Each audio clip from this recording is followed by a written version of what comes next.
Hey, what's happening, guys? Welcome back.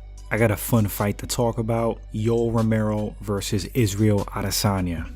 This fight is not booked, but there has been some buzz on the internet of who would win this match, so I wanted to make a video and talk about it. Let's get right into it.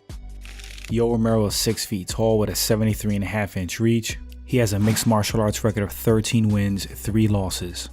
Romero is as decorated as they come as far as freestyle wrestling. He won a silver in the 2000 Sydney Games. If I'm not mistaken, Yoel has medaled in every big competition he's entered.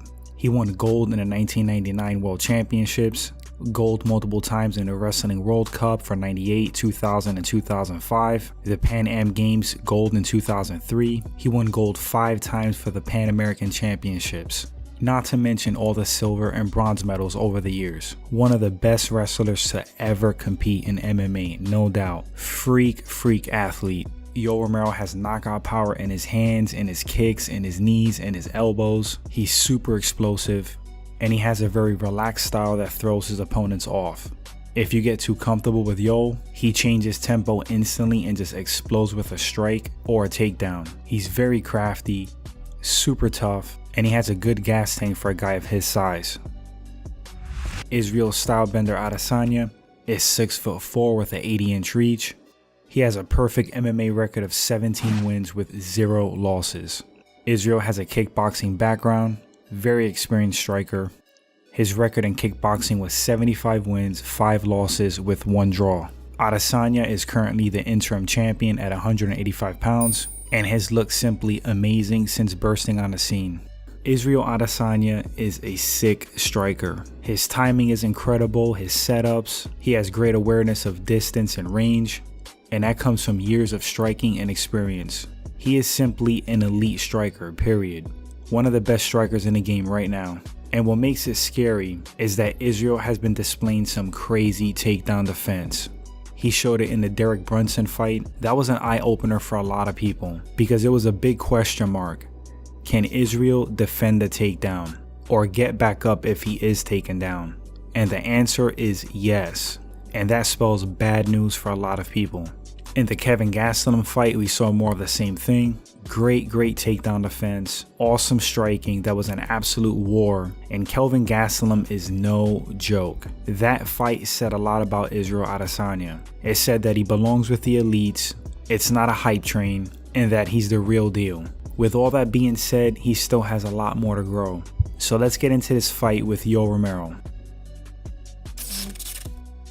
Of course, again, this is like a fantasy matchup. These guys might meet later on down the road, who knows? I just want to get this right out of the way. I think that Yoel Romero is a bad matchup for Israel Adesanya. I'm not saying that it's not a winnable fight, just a bad matchup. And the reason I say that is because as good as Adesanya's takedown defense has looked, he's not stopping Yoel Romero from taking him down the whole fight.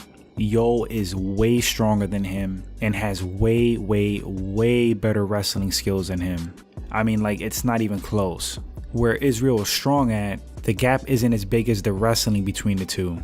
Yoel Romero is absolutely no slouch striking. He's not as good as Adesanya. Adesanya has the greater overall skill.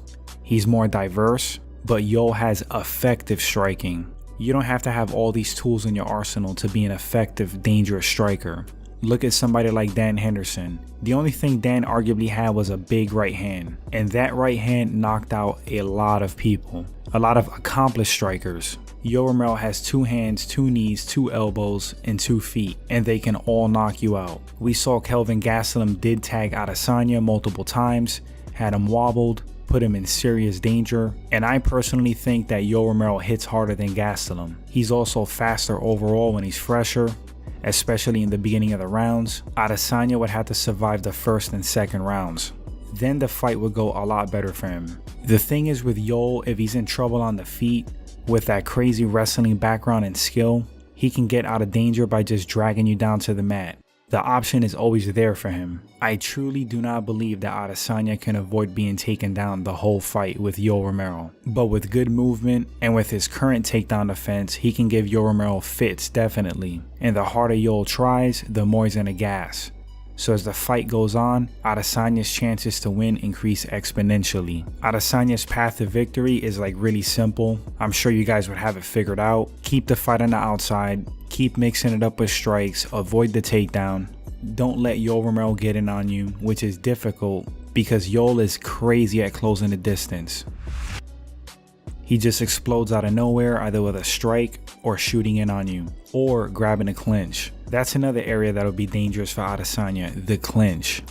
Yoel likes to get in the clinch, grab people behind the head, smash them with short uppercuts, elbows in the face, short hooks. He's so damn strong. Distance is key in this fight for Adesanya. He has a longer reach, and if he uses kicks on the outside, he could really chop down Romero. But if these guys were to fight, since Yoel has a pretty damn good chin and he's so fast and explosive, I don't see him sitting on the outside for long. At some point, Yoel Romero is going to close the distance, is going to put his hands on Adesanya, will score the takedown, and I think he would get the W. At least right now anyway. Romero is 41. Adesanya is 29 years old, I believe, so there's a pretty significant age gap. That may play a factor for sure, and it's weird because father time just creeps up on you out of nowhere. 1 minute you look solid, the next fight you look considerably slower and off, and that's how it goes in the fight game. But yeah, ultimately again, as it stands right now, if these guys fought tomorrow, I definitely would pick Yoel Romero to beat Israel Adesanya. He's more tested, he's more proven in MMA, the strength difference would be crazy, and the grappling skill for Romero will be overwhelming. Dominant decision for Yoel Romero, and quite possibly a stoppage. Anyway guys, let me know what you think about this fight. Would you like to see it? Who would you have winning and why? Drop those opinions in the comment section, would love to read them. Thanks for watching, appreciate the support, the likes, the shares, subscriptions, and I'll catch you guys in the next segment.